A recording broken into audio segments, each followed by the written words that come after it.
Hello friends. आज हम कक्षा 8वीं संस्कृत का पाठ पढ़ेंगे जिसका नाम है सावित्रीबाई फुले।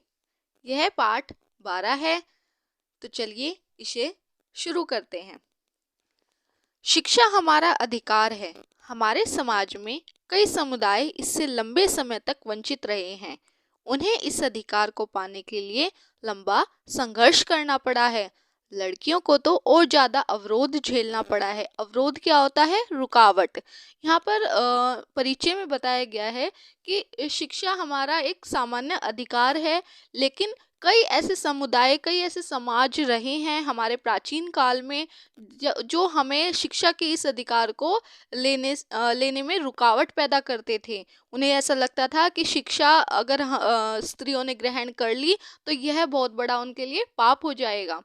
प्रस्तुत पाठ इस संघर्ष का नेतृत्व करने वाली प्रातः स्मरणीय एवं अनुकरणीय महिला शिरोमणि सावित्रीबाई फुले के योगदान पर केंद्रित है। तो यहाँ पर हमें बताया गया है कि ये जो पाठ है ये किस पर केंद्रित है? ये सावित्रीबाई फुले पर केंद्रित है, जिन्होंने क्या किया था? महिला शिक्षा में अपना योगदान देने में वह सबसे आगे रही थी। तो चलिए इसे शुरू करते हैं। ऊपरी निर्मितम चित्रम पश्यत इदम चित्रम कश्चाश्चित पाठशाला वृत्ते। ऊपर बने इस चित्र को देखो। आपने देखा होगा यहाँ पर कि इस चित्र में दर्शाया गया है कि छोटी सी पाठशाला है और वहां पर क्या हो रहा है? वहां पर कुछ बच्चे हैं और वहां पर एक शिक्षिका आई हुई है और उस शिक्षिका पर कुछ बच्चे पत्थर और धूल फेंक रहे हैं। तो यह सब क्या दर्शाता है? तो चलिए इस पाठ में हम आगे पढ़ेंगे और जानेंगे कि ये चित्र किस बारे में हमें बताना चाहता है। इदम चित्रम कश्चाश्चित पाठशाला वृत्ते। यह चित्र किसी विद्यालय का है। कश्चाश्चित किसी पाठशाला विद्यालय। इयम सामान्य पाठशाला नास्ति। यह कोई आम पाठशाला नहीं है। इयम अस्ति महाराष्ट्र से प्रथमा कन्या पाठशाला। यह महाराष्ट्र का पहला कन्या विद्यालय है। एकः शिक्षिका गृहात् पुस्तकानि आदाय चलती। एक अध्यापिका घर से पुस्तक लेकर चलती है। गृहात में कौन सी विभक्ति है? यहाँ पर गृहात में है पंचमी विभक्ति। पंचमी विभक्ति कौन सी होती है? देखो, पहली विभक्ति कौन सी होती है? कर्ता। दूसरी होती है कर्म। कर्ता ने कर्म को कर्ण से संप्रदान के लिए अपादान से। तो पंचमी विभक्ति कौन सी हुई? अपादान वाली।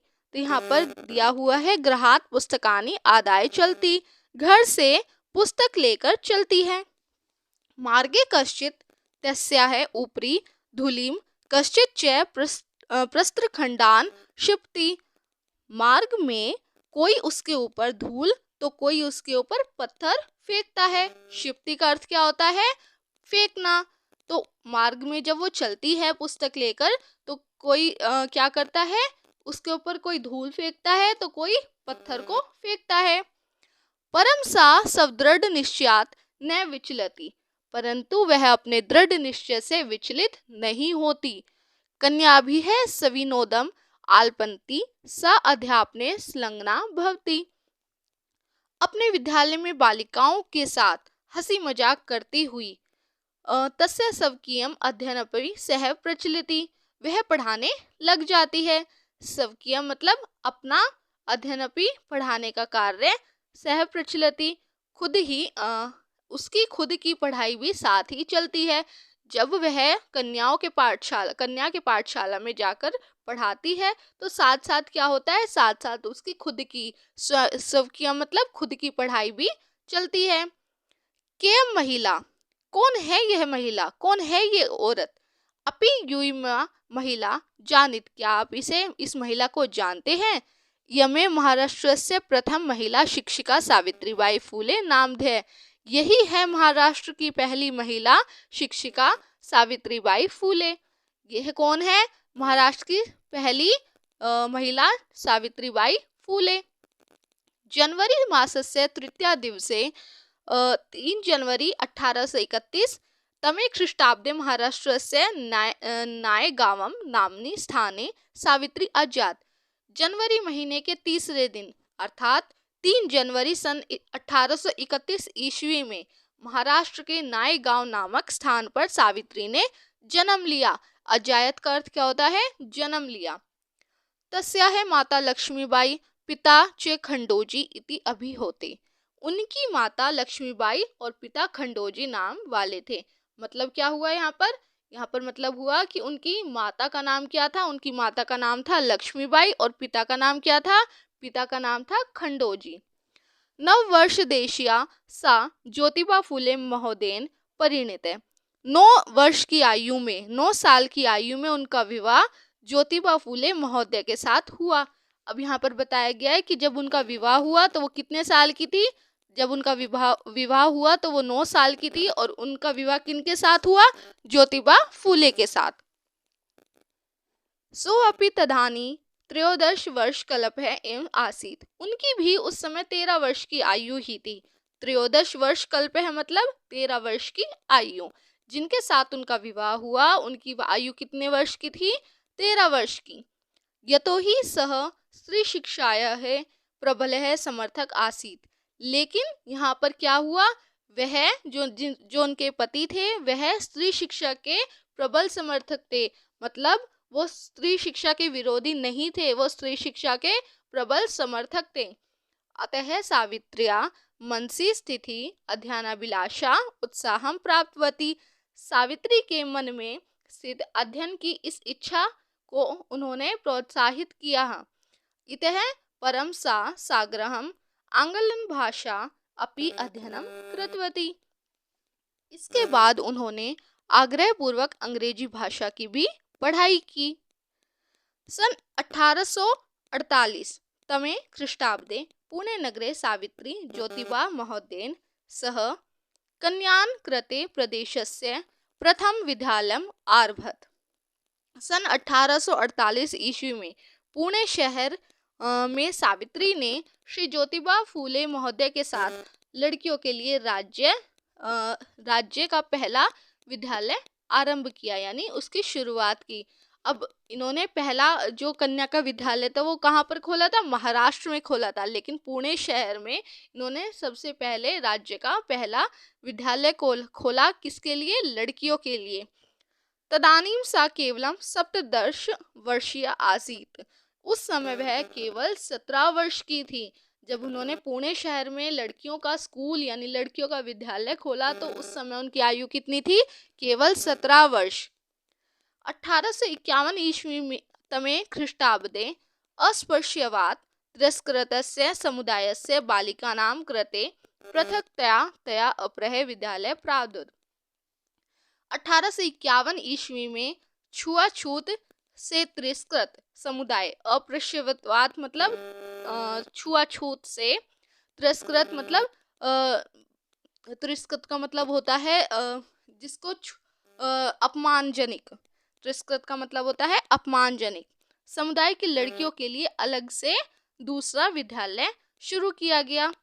1851 में इन्होंने क्या किया? 1851 में इन्होंने जिस समुदाय को छुआछूत से तिरस्कृत किया जाता था, अपमानित किया जाता था, उन लड़कियों के लिए इन्होंने एक नया विद्यालय खोला। सामाजिक कुरीति नाम सावित्री मुखरम विरोधम अकरोध। समाज की इस कुरीतियों का सावित्री ने मुखरम मतलब डटकर विरोध किया।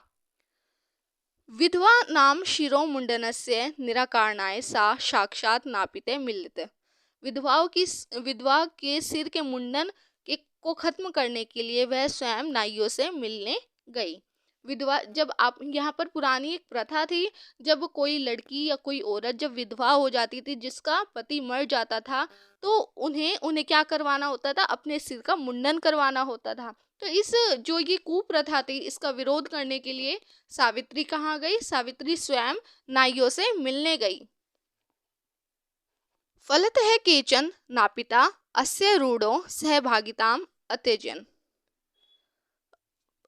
परिणाम स्वरूप कुछ नाइयों ने इस प्रथा में अपनी भागीदारी को त्याग दिया। मतलब जो ये नाई जो थे वो जो विधवाओं का मुंडन करते थे, अपनी भागीदारी इस प्रथा में देते थे।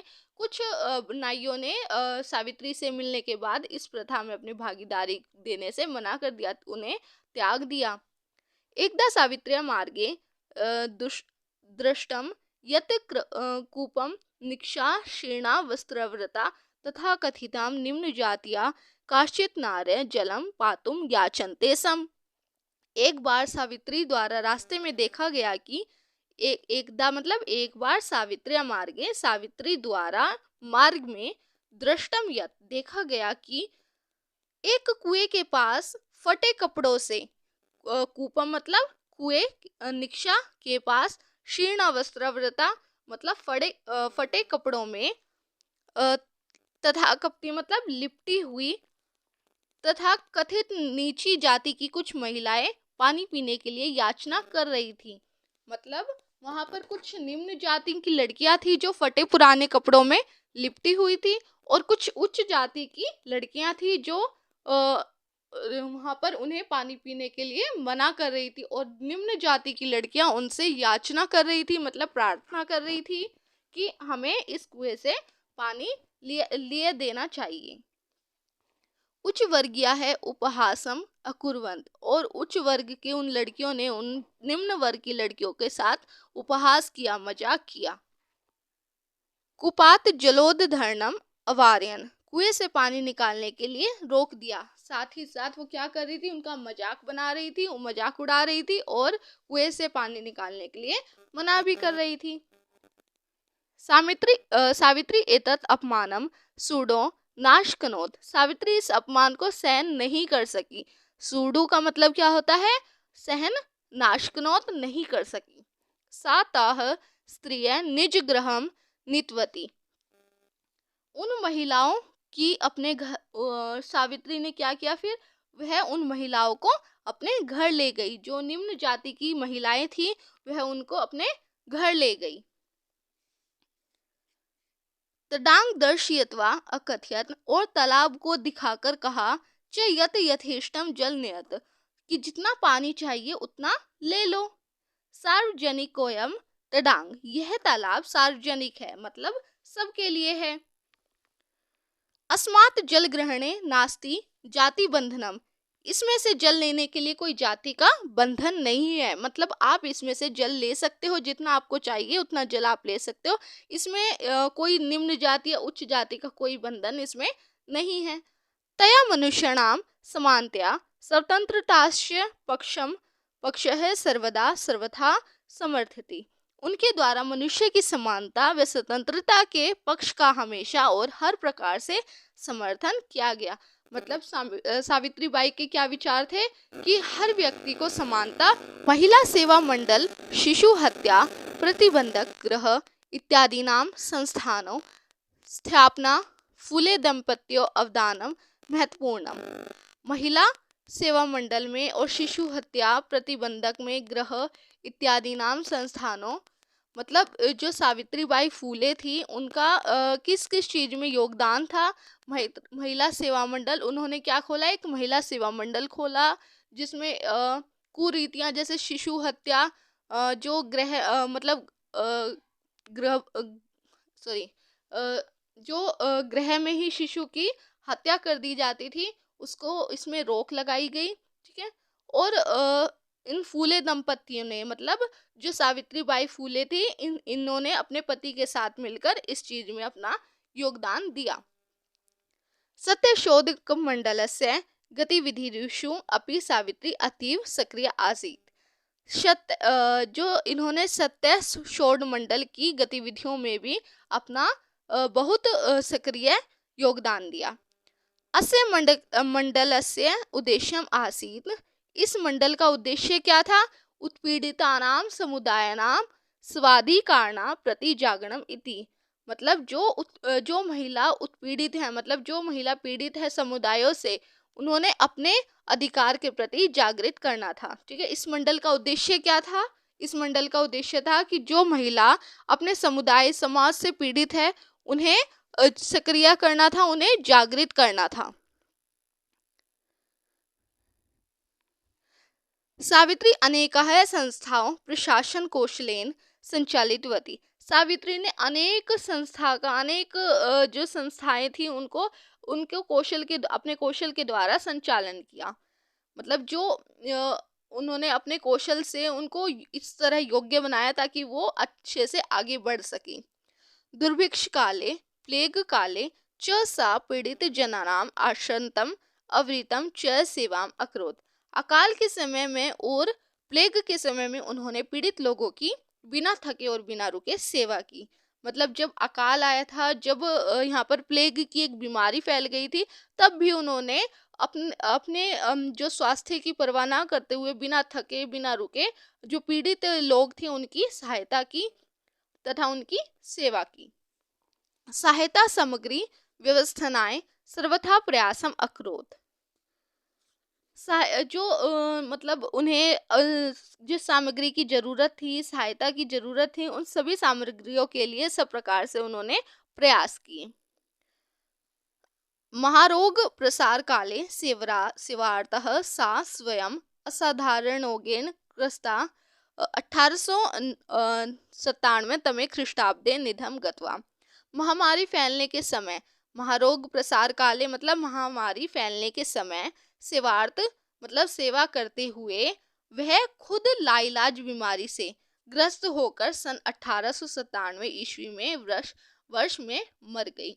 मतलब जब यह महामारी फैली तो उन्होंने अपनी स्वास्थ्य की चिंता नहीं की, फिर भी उन्होंने लोगों की सेवा की और इस महामारी से वह लड़ नहीं पाई और 1897 ईस्वी में वह मर गई। साहित्य रचनाया अपि सावित्री महिते। साहित्य रचना में भी उन्होंने बढ़ चढ़कर भाग लिया है। तस्य काव्य संकलनद्वय वृत्ते। उनके 2 काव्य संग्रह है। क्या है उनके काव्य संग्रह का नाम? काव्य फूले सुबोध रत्नाकर। एक काव्य का नाम क्या है? काव्य फूले और दूसरे काव्य का नाम क्या है? सुबोध रत्नाकर। भारत देशे महिलाोत्थानस्य गहनावबोध्य सावित्री महोदया है। भारत देश में महिला के उत्थान में गहना अवबोध्य मतलब गहरी समझ के लिए सावित्री महोदय का जीवन चित्रण जरूर पढ़ना चाहिए। अवश्यम अध्येतम मतलब जरूर पढ़ना चाहिए। आशा करती हूँ आपको यह पाठ समझ आया होगा। इसके अतिरिक्त प्रश्न उत्तर तथा इसके पाठ्य प्रश्न उत्तर के लिए हमारी वीडियो को लाइक करें और सब्सक्राइब करें। अगली वीडियो हम जल्द लेकर आएंगे। धन्यवाद। Thank you.